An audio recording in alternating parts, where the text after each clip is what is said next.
Hundreds of men stand in silence, armor heavy, breath visible in the cold air. No one is charging. No swords are swinging. Nothing looks like a battle. Yet everything has already been decided.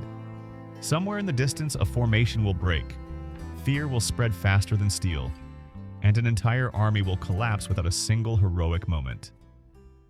This is not how medieval battles are remembered, but it is how they truly worked. Hello, and welcome to Lines of History. Today, we're exploring something most people believe they already understand: medieval battles. For decades, films have shaped our mental image of medieval warfare. Screaming soldiers, endless sword fights, heroic charges deciding everything in a matter of minutes. It's dramatic, it's memorable, and it's deeply misleading. Because the truth is simple, uncomfortable, and rarely shown on screen. Medieval battles did not work the way cinema portrays them. Modern films present medieval battles as explosions of chaos. Armies collide, formations dissolve instantly, and combat becomes a swirling mass of bodies where individual heroism decides the outcome. This visual language feels natural to us because it mirrors modern ideas of action and drama. But medieval warfare operated under very different assumptions. In reality, chaos was not exciting, it was lethal. For a medieval army, losing order meant losing control, and losing control often meant being dead within minutes. Battles were not designed to look impressive. They were designed to preserve cohesion long enough for strategy to work. Cinema exaggerates chaos because chaos looks dynamic. Order looks boring. A disciplined formation advancing slowly does not create the same emotional impact as wild charges and desperate last stands. Yet historically, those slow, controlled movements were the very reason armies survived. This is the first major misunderstanding films introduce: the belief that medieval battles were spontaneous events. They were not. They were carefully planned moments inside broader campaigns shaped by logistics, geography, morale, and timing. And once this illusion takes hold, it distorts everything else we think we know about medieval warfare. Contrary to popular belief, most medieval wars were not decided by battles alone. In fact, many commanders actively avoided open combat whenever possible. A battle was risky, unpredictable, and expensive, not just in lives, but in the long-term survival of the army itself. Strategy in medieval warfare focused on control rather than destruction. Holding ground, denying resources, forcing the enemy into unfavorable positions. These mattered far more than killing as many opponents as possible. Armies were fragile systems.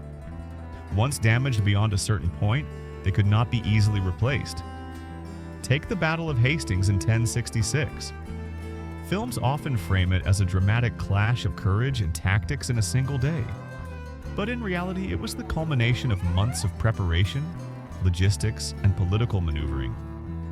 William's victory depended not only on battlefield decisions, but on timing, discipline, and the ability to maintain cohesion while his enemy grew exhausted. Formations were the backbone of medieval battles. Infantry lines, shield walls, and cavalry formations existed not to look impressive, but to limit exposure, control movement, and prevent panic. When formations broke, battles were usually lost, not because soldiers stopped fighting, but because they stopped functioning as an army.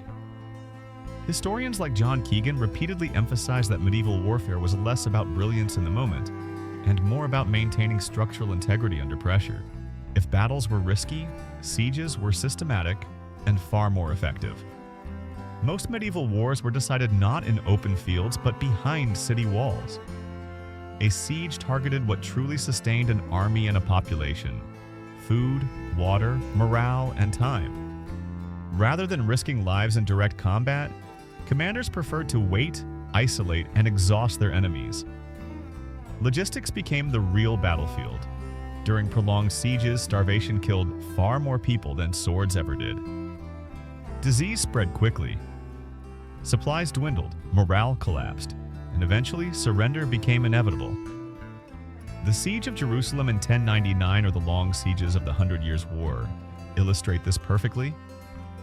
victory often belonged not to the strongest fighters, but to the side that could endure longer without breaking. Cinema rarely shows this because sieges lack constant action. Waiting, hunger, and psychological pressure do not translate easily into exciting scenes. But historically, this slow violence shaped outcomes far more reliably than heroic charges. Understanding medieval warfare without understanding sieges is like trying to understand modern war without logistics. Another major cinematic myth is the idea that medieval combat revolved around heavy, exhausting weapons, wielded endlessly by tireless warriors.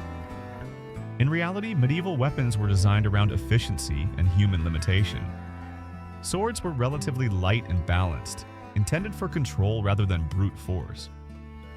Spears and polearms dominated warfare because they were cheap, effective, and deadly in formation.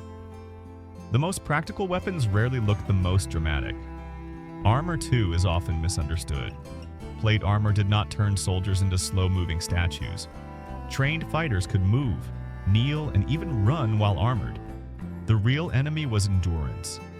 Heat, dehydration, and fatigue accumulated quickly, especially during prolonged engagements or sieges where logistics failed. Modern experimental archaeology and reenactment studies confirm this reality. Combat could not be sustained indefinitely.